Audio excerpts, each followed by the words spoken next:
Hey guys, it's Rhiannon and B. Welcome back to my Romans Christmas playthrough. Last time we finished the case with Anzox, I think. Sorry, it's been a week, guys. And the Bobcat character confessed, but I believe we think there might have been something behind that confession. So now we are about to start chapter 3, so let's get started. Closed my eyes and lay flat on the bed.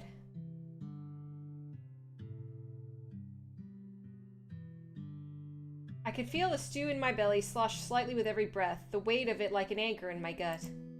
That's the problem when you eat too fast. The stomach is full, but the senses are starved of sensation. I usually sleep soundly when I have a full stomach, but I felt uncomfortable after stuffing myself with so much food. A series of rapid knocks echoed through my door. Who is it? Roman, it's me. What are you doing up this late at night? I'm scared. It'll be fine. Just lock up your room and go to sleep. You'll be fine in the morning. Even though I said the words, I couldn't help but disagree with them. Still, I didn't know any other way to comfort someone in this sort of state after everything that had happened. But I began to reach out to comfort Peter, but then I heard the noise of the attic ladder slowly coming down. Tarzan climbed down, holding a candle in his hand. Everything good? I heard noise, so I thought I'd check in. It's fine. I just hope I didn't wake up anyone else. Elegant appeared at the door, disheveled and leaning against the frame. I believe you said you were retiring early. Seems like this is quite the opposite. Then again, I suppose the same could be said of everyone else. I'm mostly just too full to sleep. How about the others? Are they still awake? I think sleep eludes most of us, except for Anzox. At any rate, I doubt anyone would think it's strange to still be awake this late. And I'm still afraid. Sorry, it sounds a little loud in my ears. Well then. Could you bring everyone downstairs? We'll see if there's some way we can calm everyone down. Tarzan's voice went soft, his gaze locked into the middle distance. The last thing we need is another mess. Tarzan went downstairs with Peter, holding Peter's shoulder. He wants me to wake everyone up? What is he thinking about? I think he intends to put everyone at ease as best he can. If the tavern no longer makes guests feel safe and sound, then that would weigh heavily on his thoughts. Fetch the others. I think we could all use some comfort right now. Maybe it'd be safer if we all stayed in our rooms until the snowstorm stops. Like Sean and Kane.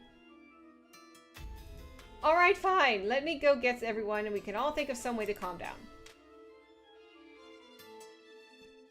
Okay. You first? Just a moment. Okay. Heading back to your room? I locked the room up just now, so I will just wait here. Right. Okay. Is there a way of knowing where everyone is?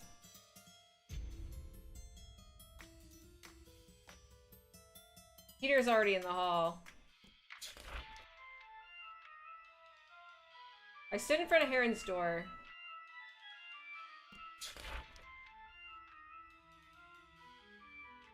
Oh, okay.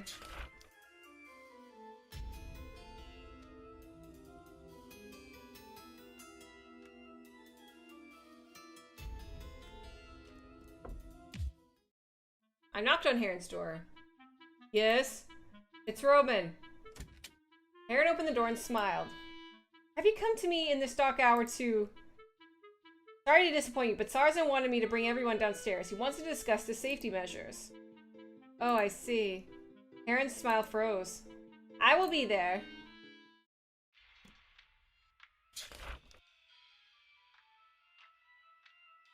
Walking into Kane's room, I tried to pretend he was still alive. It didn't work. Okay. I forget who's dead, honestly. Oh, that's his own room. Okay. Well, let's wait on Roman's room. Vince hasn't packed up his luggage. I get the feeling Tarzan might not be willing to give it back anytime soon.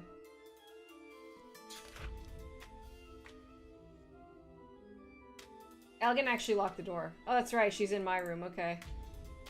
I stood in front of Giannis's door, and I guess you have to hit the talk button.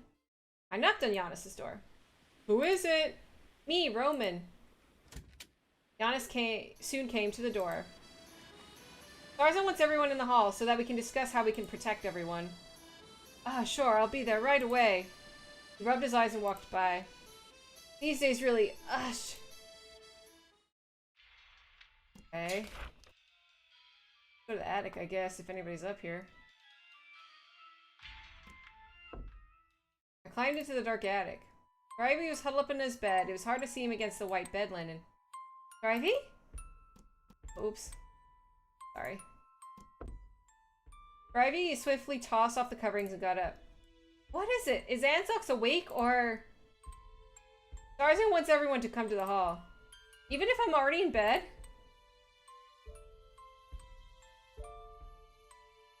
He said he doesn't want us to feel too comfortable to sleep well.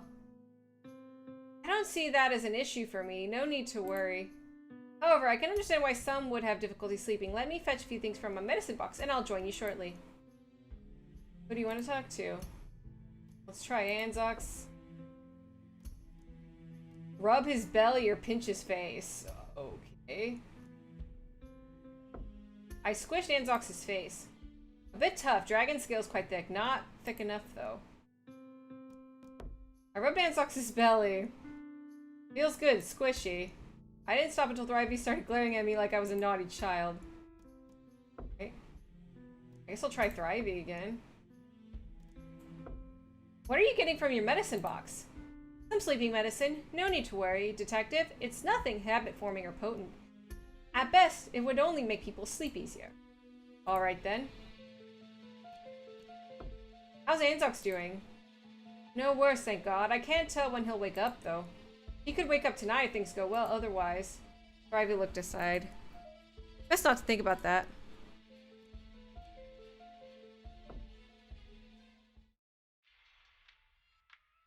Stop talking. Okay. I guess you can't really do anything else. I guess I'll go back to my room? I opened the door again. Elegant was still there. Back already? Did you bring everyone? Not yet. Stop looking at me and go fetch the others. I have no interest in snooping. I'm just worried about it. Okay, so do I have to find people downstairs? I still need to fetch someone. Okay, so it won't even let me go downstairs. Okay. Who am I missing then? Oh, maybe here. I stood in front of Lunic's door. As I approached the door to the suite, I could hear a muffled argument coming from behind the door.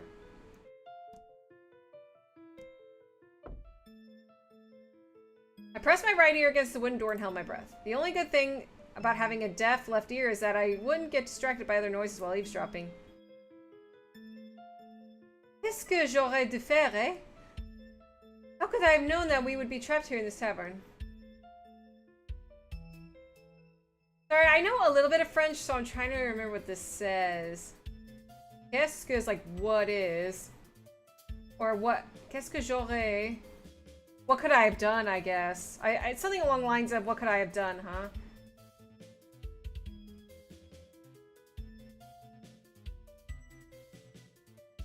What could I have done, huh? Qu'est-ce que j'aurais fait? Qu'est-ce que j'aurais dû faire, eh? I told you, time and time again, that there was nothing wrong with coming to Rimph a few days early, but you insisted on leaving at the last possible second.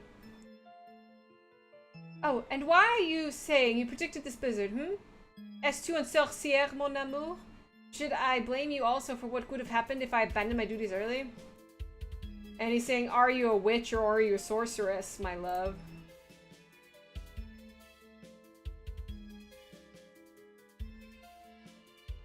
You know as well as I do that your subordinate can handle things in your absence, but you just couldn't leave well enough alone. But missing the king's banquet is not something we could afford. Your reputation can't bear another. I kept my ear in the door. It didn't seem like they were going to stop. Do you think I don't know? I know better than you ever could. Don't be so emotional. I understand you're anxious, but it won't help solve the problem. Solve the problem? Mon Dieu! The problem is I should be offering our gift to the king at this moment. But now? Our horses are dead, our carriage is broken down, we're trapped in this miserable little tavern, and even our trusted servant tried to frame me for murder. You probably shouldn't do this. Oh, and I got an achievement too. Overheard.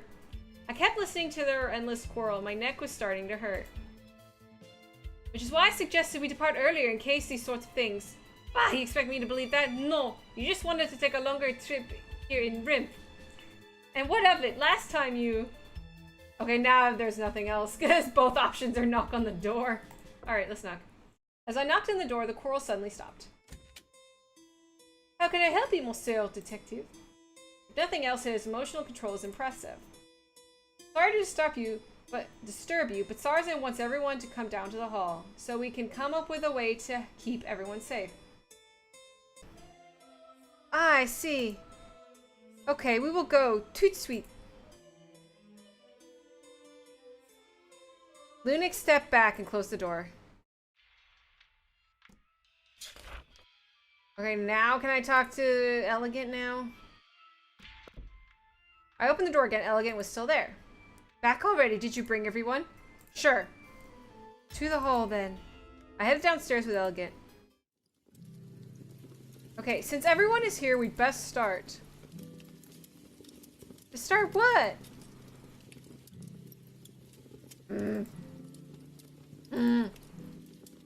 I apologize if I disturbed anyone's sleep, but as you all know, a lot has happened in this tavern recently. As the owner, I take some responsibility for failing to protect you all. If anyone has any ideas on how we can all stay safe till the end of the snowstorm, I'd like to hear them now. Could we all just stay in our rooms and let Sarzan deliver our meals separately? That might put Sarzan in danger if he's alone. Admittedly, I doubt anyone here would be a match for Sarzan physically, but still. I do have a proposal, but you probably won't agree with it. What is it? I can mix up a full-strength sleeping draught and have everyone drink it, then we all simply sleep through the winter. No one would agree to that. I'm not saying I don't trust you, Doc, but there's no way that's happening. Anyone have a more plausible idea? No offense, Doctor, just relatively. Sarzan caught a glimpse of Trivy's face, looked aside, and stopped talking. How about we let someone we all trust keep watch at night? As effective as a night watch may be, is there anyone here we all trust completely? I hate to admit it, but she has a point. Elegant seems untrustworthy and mysterious. If Peter or Thrivey kept watch at night, they might be easy targets, given their size. Sarzan is overwhelmed.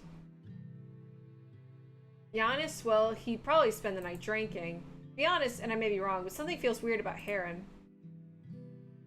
Lunik is too agitated, and Solar never leaves his side. Neither of them seem up to the task. It's not gonna work. How about we get our mugs filled first? You really think it's the right time for that? To be fair, it's not unreasonable. Thrivey took out a little glass bottle. This is tincture of valerian root. 2 drops of it is enough to calm one's nerves. It should help us manage for the night. Oh, we discussed using a sleeping draught. I have no intention of forcing it on anyone, madam. At least give me some credit. Although it does make you drowsy at a high dosage. Sarzan tapped me on the shoulder. Mind getting a few cups from everyone from the cellar?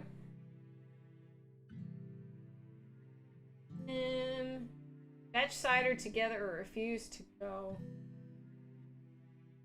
Let's go together. Sure. We walked down to the cellar with a bunch of mugs. Oh, it seems I have a visitor. I shrugged, trying to ignore Vincel's glaring eyes. Even prisoners deserve bread and water. Could you show a bit of mercy for a starving... Tell your crap to Anzox! Sarzan looked away, turned on the tap to fill all the mugs. Alright, everyone gets 1 mug. Everyone who wants it can get some medicine from Thrivey. Solar and Peter came up to Thrivey at almost the same time, handing their mugs to him. Doctor, might have a bit extra. But... Me too, I'll be in bed as soon as I finish it. Very well. Thrivey placed the bottle against the rim of Solar's mug and dribbled a bit into the ale. Thrivey turned and only tapped 2 drops into Peter's mug. Why the hell do I only get 2 drops? Well, because you're smaller, so you're gonna have less of a tolerance, dude. Because I'd rather not be responsible for an overdose, thank you. Peter started to argue, but wilted under Thrivey's glare. This isn't a matter of discrimination. Medication is not something to be trifled with. And I won't be a party to reckless stupidity just because you have a size complex. You... Fine, whatever. Peter gulped down his drugged ale, slammed the mug down on a table, and went upstairs with staggered steps. I too will be going to bed, alone. Good night, everyone. Solar curtsied elegantly and stepped up the stairs, the swirl of her fancy dress barely hiding her lashing tail. What is going on here? Yannick snapped his fingers at Thrivey and pointed to Lunix and his mugs. Mind giving us some too, Doc? Why do they look like they're dancing here? Thrivey muttered something under his breath and walked over to the counter with the bottle. Merci, Docteur. Thank you, Doctor. Lunix raised his mug and nodded slightly. It's okay. No matter what happens, alcohol always helps. Lunix smirked and reached out his hand to Giannis. You sure you want to shake hands with me, Maki? Yannick's hand hesitated, only to be firmly grabbed by Lunix. He drew lightly across his palm with his thick fingers. You know, if you're having wife troubles, you could stay in my room. What? Where is this going? Where is this going? Don't watch, kids. Don't watch, kids. I may consider that offer. I suppose there's one benefit to being a bachelor. I don't have to worry about my wife kicking you out of the bedroom. Anybody have any better ideas? If not, I'll just keep watch down here. Lunix slapped his hand on the counter and stood up. No, it is I who will keep watch tonight. Marquis, it might be. No. I am of the noble house of Harlock, and with that privilege comes the noblesse oblige to protect the common people. So I see it is the time I live up to my obligations. I will keep watch for the night, and you can have a sound sleep. I'm not sure whether he's doing this out of embarrassment or being henpecked or foolish pride. I guess there's a first time for everything. Time I head back to my room. I'm not sure I trust Lunix's motivation for keeping watch, but if he's even halfway competent, then he should be fine. I'd feel safer if I kept watch, but I'm exhausted physically and mentally. Probably because I got woken up early. It's already midnight, time to sleep. I buried myself in the linen.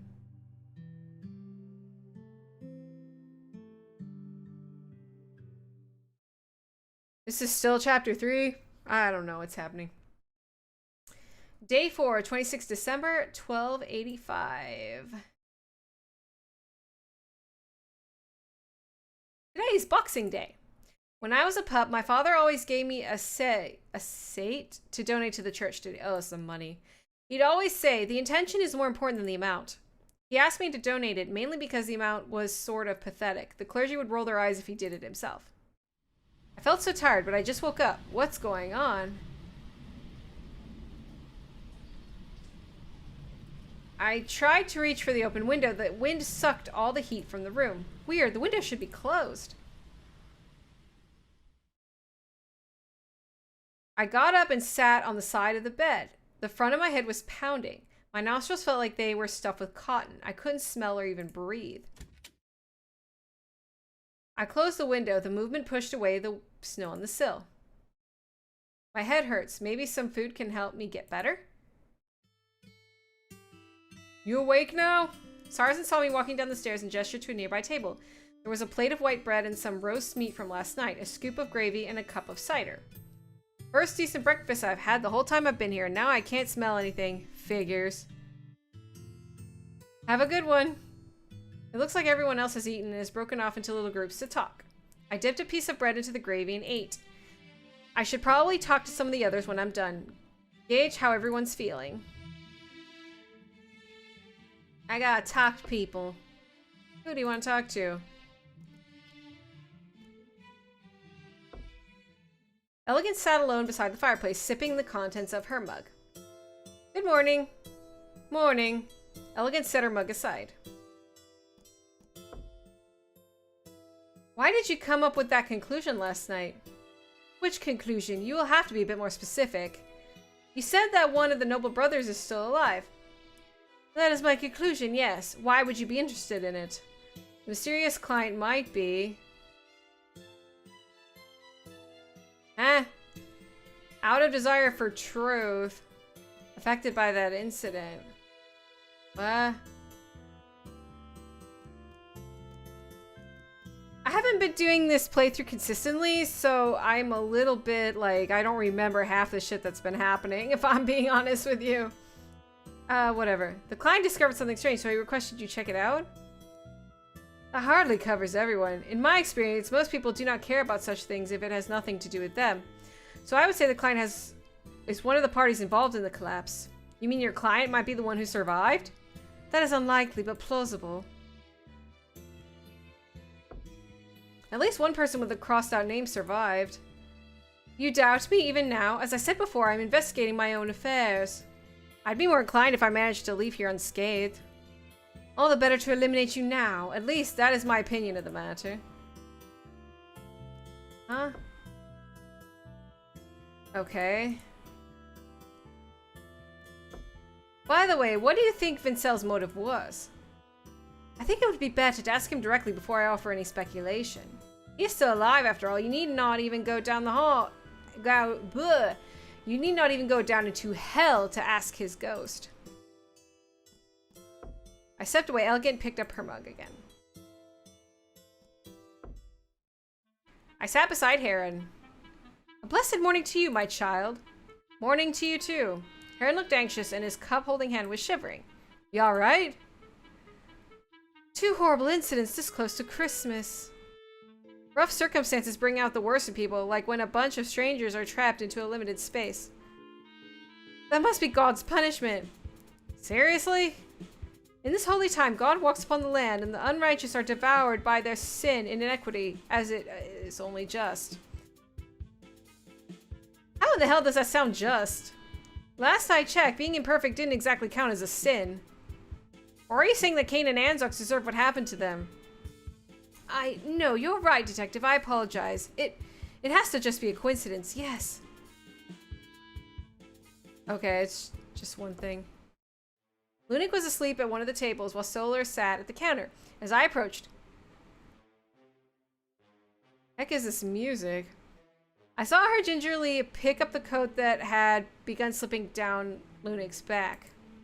She tucked a few stray strands of hair under her hat, looked around, and noticed approach. Ah, good morning, Detective. Solar turned to me and smiled. Now I kind of miss her smell. Morning, Marquise. Sorry for my presumption, but how do you feel about the Marquis? You have a sharp nose, Mr. Detective. I tried not to sniffle too loudly, but she quickly appended. Metaphorically, of course. How do I feel? My husband is very responsible. He cares greatly for his holdings in the Vale, and even handles many of the matters personally. Wasn't that what you two were arguing about? Some of our peers think it's a weakness, but I disagree. And while we do bicker from time to time, he always apologizes afterward. As long as you're fine with it.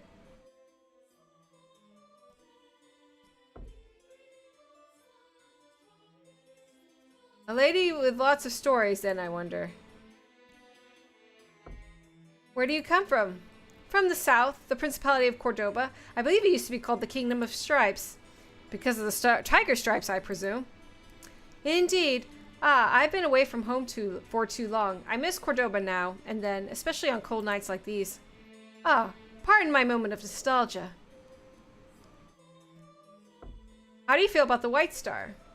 It's quite pleasant, despite the recent incidences. It's not exactly luxurious, but the bed linens are soft and it's well kept. I'm surprised how good the food is, if I may be honest. I'm usually not one for taverns, but this may be the exception. Security issues may need some attention, however. So have you and the Marquis made up after last night? I do hope our argument did disturb you, Detective. Solar concealed her expression with a handkerchief.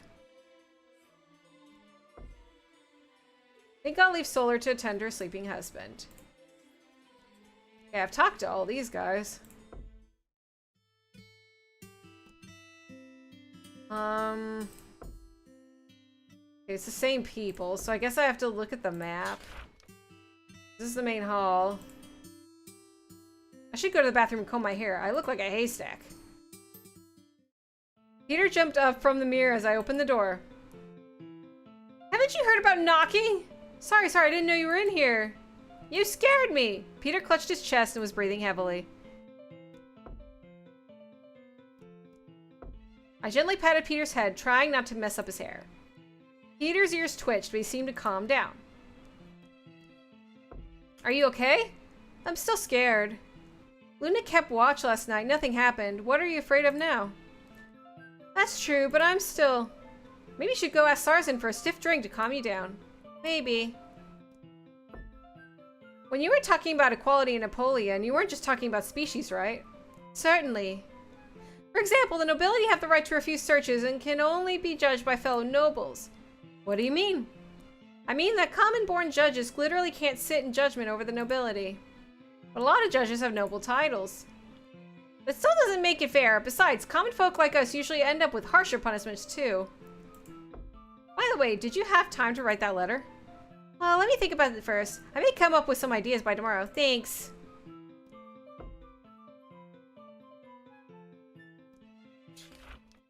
It's the kitchen.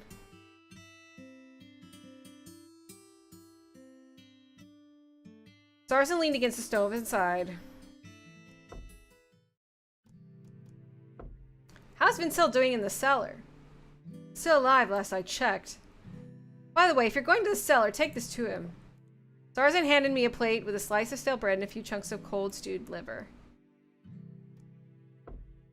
How's Vincel doing? Oh, I already did that. Did you? Not yet.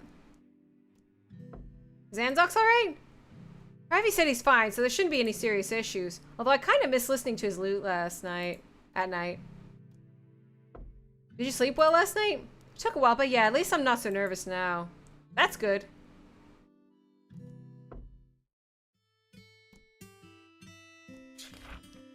I don't... Oh, maybe here.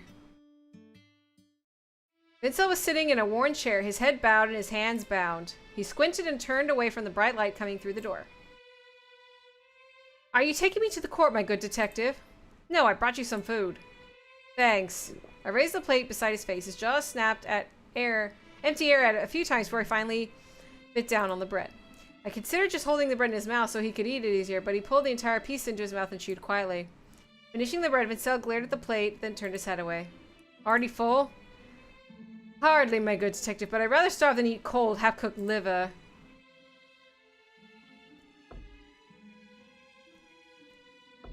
I'm guessing you're not going to tell me why you tried to kill Anzox? Would it earn me clemency if I did? Probably not. Then no, we have nothing to offer, and I have no interest in satisfying your petty curiosity. I could contact some of my acquaintances in the district tribunal. Ugh, never mind. Do you have any idea what your sentence will be? Spend 9 in jail, pay a fine at court, and then go about my business.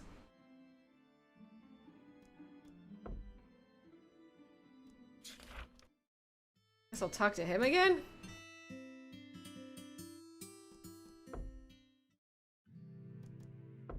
I took him his food. Okay. I still don't get Vincel's motive. Me neither. Anzox didn't tell me anything about him. Is it possible that he checked in with a pseudonym so it didn't match what Anzox knew? Maybe. I'll sort out what info I've gotten recently. I'll tell you if I find anything interesting.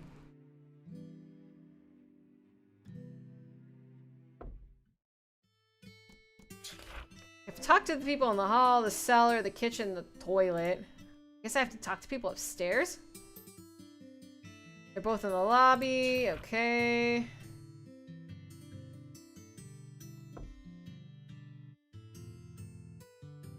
There's still some time until 9 o'clock. I can chat with some of the others before waking Giannis up. Okay. Don't deal with Giannis. Elegant's downstairs, right? Yeah, Elegant's downstairs. Vincel's in the place. I should return to my room and do something else.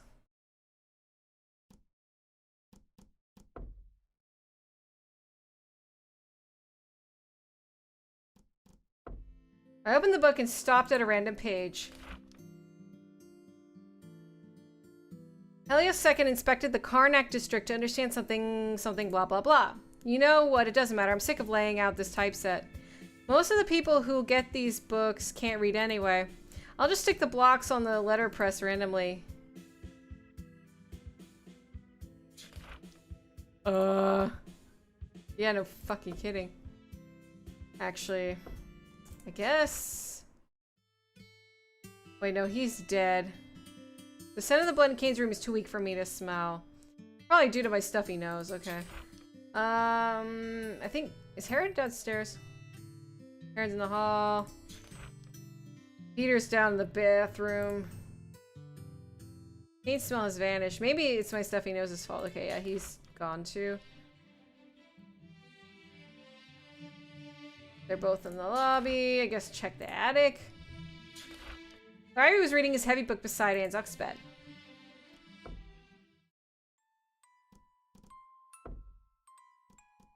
How is Anzok's doing? Very much the same as the last time you asked. Good. In case you were wondering, the quality of my sleep improved dramatically without his constant lute strumming. If I didn't know better, I would have suspected Drivey was drugging Anzok so he could sleep better.